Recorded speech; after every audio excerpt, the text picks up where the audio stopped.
Welcome to the Borland Climb. We hope this video helps. In this video, I will show you how to cook collard greens.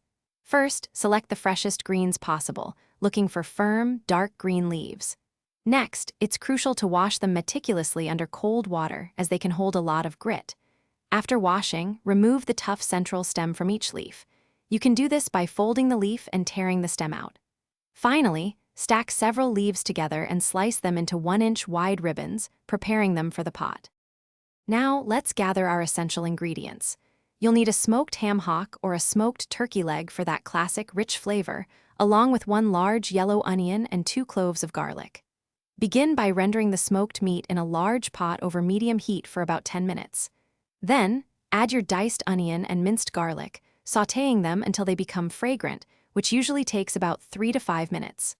Finally, add your prepared collard greens to the pot, stirring them well to coat. The secret to tender collard greens is a long, slow simmer. Pour in about 4 to 6 cups of chicken or vegetable broth, just enough to mostly submerge the greens.